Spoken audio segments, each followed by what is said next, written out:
सुप्रभात बच्चों।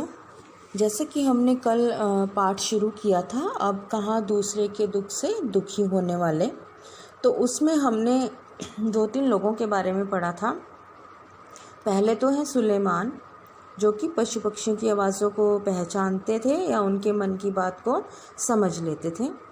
दूसरे हमने पढ़ा था शेख अयाज के पिता के बारे में कि कैसे वो चोंटे को उसके घर तक छोड़ कर आए, उनकी सोच बहुत अच्छी थी। तीसरा हमने पढ़ा नूह के बारे में, जिसने एक कुत्ते द्वारा जवाब दिए जाने पर उसको अपनी गलती का पछतावा होता है और वो सारी उम्र रोता रहता है। ठीक है, फिर हमने पढ़ा कि कैसे प्रकृति बनी है हमारी और किस किस की उसमें हिस्सेदारी है और हमें अपनी प्रकृति के साथ कैसा बर्ताव करना चाहिए। ठीक है बच्चों, तो आज हम इस पाठ को आगे शुरू करते हैं। आशा है कि आपको कल का पाठ समझ आ गया होगा, तो आज हम इसका अगला हिस्सा शुरू करते हैं। तो मैं शुरू करने जा रही हूँ, आप ध्यान से सुनिए।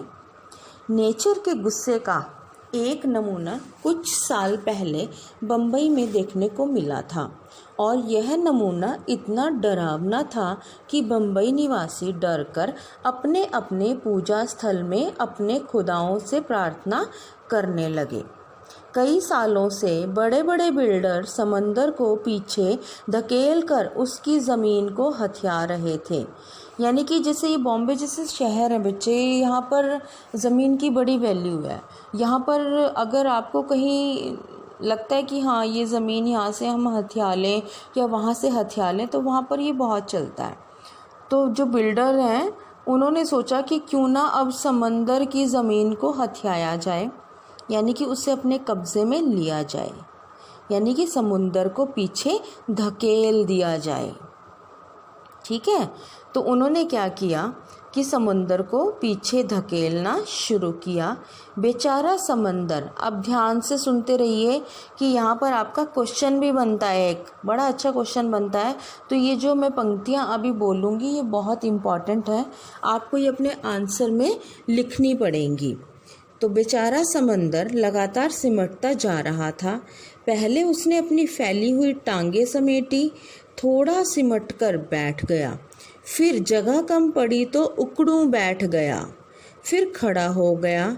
जब खड़े रहने की जगह कम पड़ी तो उसे गुस्सा आ गया। जो जितना बड़ा होता है उसे उतना कम गुस्सा आता है, परंतु आता है तो रोकना मुश्किल हो जाता है।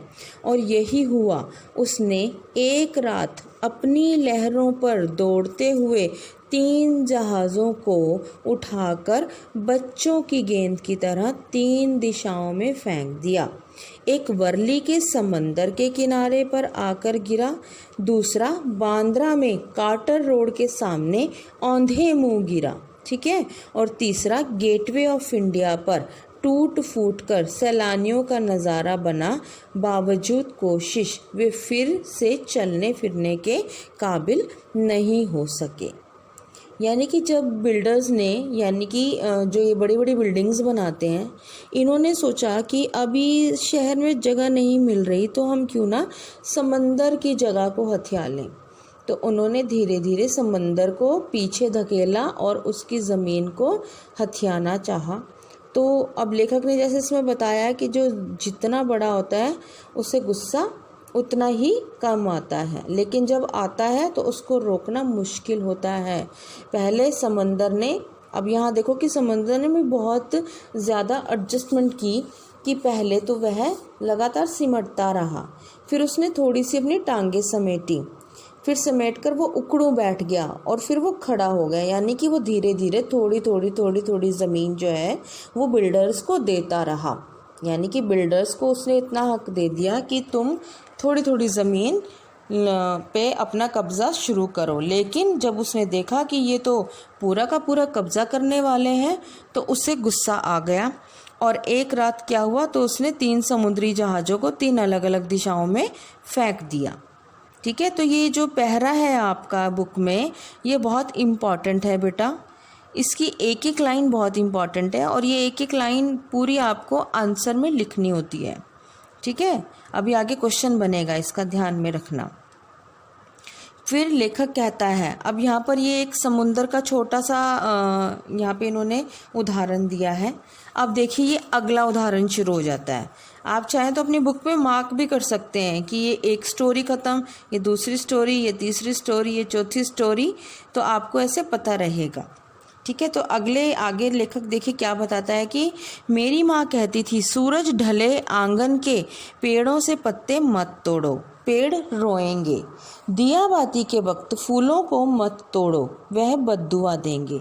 ये तो हम सबकी मम्मी भी बोलती है ना कि शाम के समय आपने किसी पत्ते को नहीं छेड़ना, आपने किसी फूल को नहीं तोड़ना।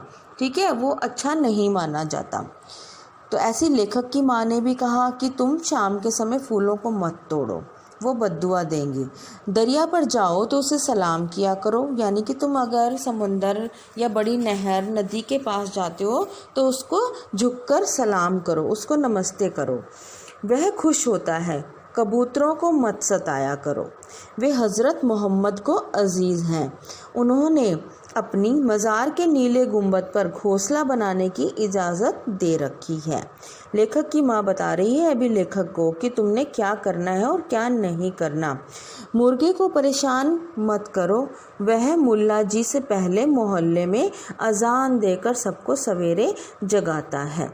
ठीक है, अभी हम सब की मम्मियाँ भी जैसे हमें बोलती हैं कि तुम ये मत करो, वो मत करो, ऐसे लेखक की माँ ने भी उसको कहा कि तुम ऐसे करो। अब लेखक कहता है कि सबकी पूजा एक सी, अलग अलग है रीत, मस्जिद जाए मौलवी, कोयल गाए गीत। यानी कि हर धर्म में सब पूजा करते हैं, हर धर्म के लोग जो हैं वो पूजा करते हैं, परंतु सबका अलग अलग स्टाइल है, सबका अलग अलग तरीका है। मौलवी जो है वो मस्जिद जाके करता है और कोयल जो है वो गीत गाती है, यानी कि जो पंडित है वो अपना मंदिर में जाके करता है, लेकिन पूजा सब करते हैं, ईश्वर से दुआ सब करते हैं। अब लेखक बता रहा है, देखिए अब यहाँ पर अलग कहानी शुरू हो गई है कि ग्वालियर में हमारा एक मकान था, उस मकान के दलान में 2 रोशनदान थे। ठीक है, ग्वालियर में लेखक का एक मकान था जहाँ पर 2 रोशनदान थे, उसमें कबूतर के एक जोड़े ने घोंसला बना लिया था। ठीक है, उनके रोशनदान में, ग्वालियर के मकान में जो रोशनदान था उसमें कबूतर के एक जोड़े ने घोंसला बना लिया था। एक बार बिल्ली ने उचक कर 2 में से एक अंडा तोड़ दिया, यानी कि कबूतर ने जो अंडे दिए थे तो वहाँ बिल्ली ने वो उचक कर झपट कर उसमें से एक अंडे को तोड़ दिया। मेरी माँ ने देखा तो उसे बहुत दुख हुआ, उसने स्टूल पर चढ़कर दूसरे अंडे को बचाने की कोशिश की, लेकिन इस कोशिश में दूसरा अंडा उसी के हाथ से गिरकर टूट गया। लेखक की माँ बचाना चाहती थी दूसरे अंडे को, परंतु उससे भी वो अंडा जैसे उसको उठाकर वो कहीं और रखने लगी तो उसके हाथ से वो अंडा गिरकर टूट गया। अब उसने जानबूझ के नहीं तोड़ा, वो तो भला करने लगी थी ना, परंतु उसके हाथ से अब ये बुरा हो गया। तो कबूतर परेशानी में इधर उधर फड़फड़ा रहे थे। जब कबूतरों ने देखा कि भाई अंडे तो घोंसले में नहीं है, तो वो दुखी हो गए कि अंडे गए कहाँ, तो वो परेशानी में इधर उधर फड़फड़ाने लगे। उनकी आंखों में दुख देखकर मेरी माँ की आंखों में आंसू आ गए। इस गुनाह को खुदा से मुआफ़ कराने के लिए उसने पूरे दिन का रोज़ा रखा, दिन भर कुछ खाया पिया नहीं, सिर्फ रोती रही और बार बार नमाज पढ़कर खुदा से इस गलती को मुआफ़ करने की दुआ मांग रही थी। यानी कि लेखक की माँ का दिल कितना अच्छा था, मतलब उसको उस चीज़ का पछतावा हुआ जो उसने किया ही नहीं, मतलब उसने जानबूझ के तो नहीं किया, वो उसके हाथ से गिर गए, लेकिन उसने जानबूझ के नहीं गिराए वो, तो उसको उस चीज़ के लिए उसने अपने आप को दोषी ठहराया और पूरे दिन का रोज़ा रखा अपनी इस मतलब गलती को सुधारने, या यूँ कहिए कि अपने आप को उसने सज़ा दी कि पूरे दिन का रोज़ा रखा, कुछ खाया पिया नहीं और भगवान से बस बार बार यही दुआ करती रही कि मुझे माफ़ कर दे। ठीक है बच्चों, अब देखिए आगे, ग्वालियर से बम्बई की दूरी ने संसार को काफ़ी कुछ बदल दिया। अभी पहले जब वो लेखक बम्बई में था, अब वो ग्वालियर की बात कर रहा है कि ग्वालियर से बम्बई की दूरी ने संसार को काफ़ी कुछ बदल दिया है। वर्सोवा में जहाँ मेरा एक घर है। ठीक है, अभी उसने ग्वालियर के मकान की बात बताई है आपको कि ग्वालियर में उसके साथ ये रोशनदान में जो कबूतरों के घोंसले में अंडे थे वो टूट गए। अभी ग्वालियर के बारे में बताया, अभी वो बॉम्बे के बारे में बता रहा है कि जो बम्बई में उसका वर्सोवा में एक घर था। ठीक है, वर्सोवा में एक घर था। तो लेखक कहता है पहले यहाँ दूर दूर तक जंगल था, पेड़ थे, परिंदे थे और दूसरे जानवर थे। अब यहाँ समंदर के किनारे लंबी चौड़ी बस्ती बन गई है। इस बस्ती ने ना जाने कितने परिंदों चरिंदों से उनका घर छीन लिया है। ऑब्वियसली बेटा, जब जंगल ख़त्म हो रहे हैं, जंगल कट रहे हैं और वहाँ पर भी घर बन रहे हैं, तो ये छोटे छोटे पक्षी हैं, परिंदे हैं, ये कहाँ जाएंगे? इनका तो घर ख़त्म हो जाता है। इंसान अपने कहते हैं ना कि सुख के लिए दूसरे का घर उजाड़ रहा है। ठीक है, तो इनका जो घर है वो वहाँ से ख़त्म हो गया। इनमें से कुछ शहर छोड़कर चले गए हैं, जो नहीं जा सके हैं उन्होंने यहाँ वहाँ डेरा डाल लिया है। इन पक्षियों में से कुछ पक्षी तो बेचारे चले गए हैं जहाँ उनको मौका मिला जाने का, परंतु कुछ पक्षियों ने और कहीं इधर उधर जाकर डेरा डाल लिया है। इनमें से 2 कबूतरों ने मेरे फ्लैट में एक मचान में घोंसला बना लिया है। अब लेखक बताना चाह रहा है कि इनमें से 2 कबूतरों ने मेरे घर में मतलब मचान में ऊपर घोंसला बना लिया है।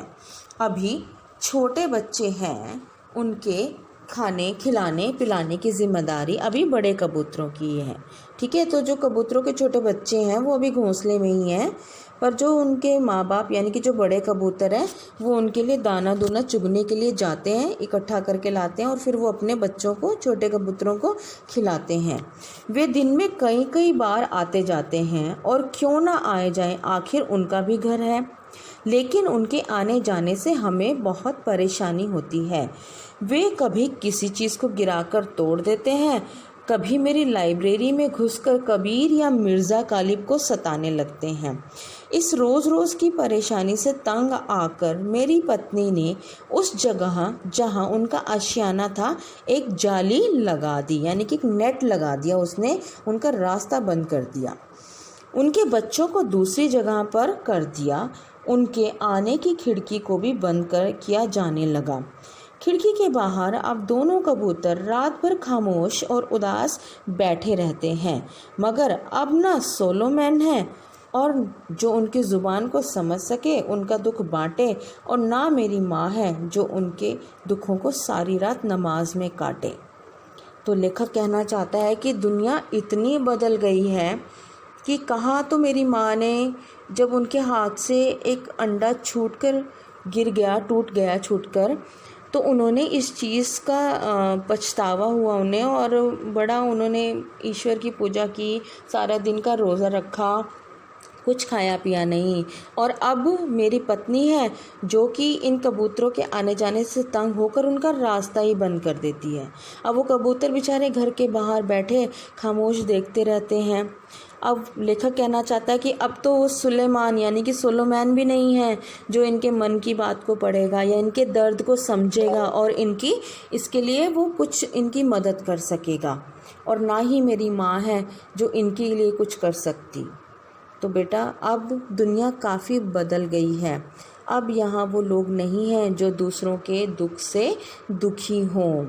तो लेखक कहना चाहता है, नदियाँ सींचे खेत को, तोता कुतरे आम, सूरज ठेकेदार सा सबको बांटे काम। मतलब नदियाँ जो है वो खेतों को सींचती हैं, तो उस सिंचाई की वजह से जो है पौधे अच्छे होते हैं, फसल अच्छी उगती है। तोता कुतरे आम यानी कि जब फल लग जाता है तो उसको फिर पक्षी खाते हैं। और सूरज ठेकेदार सा, जैसे ही सूरज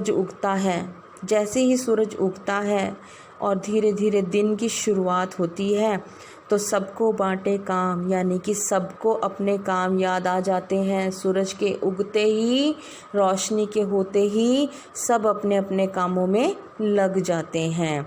अब वो दुनिया नहीं रही जो पहले थी, यानी कि बच्चों अब दुनिया बहुत बदल चुकी है। अब वो लोग नहीं हैं जो दूसरों के दुख में दुखी होते थे। तो हमने इस पाठ के माध्यम से पढ़ा कि दुनिया में कैसे कैसे लोग थे, सुलेमान जैसे, ठीक है, शेख हयास के पिता जैसे, नूह जैसे।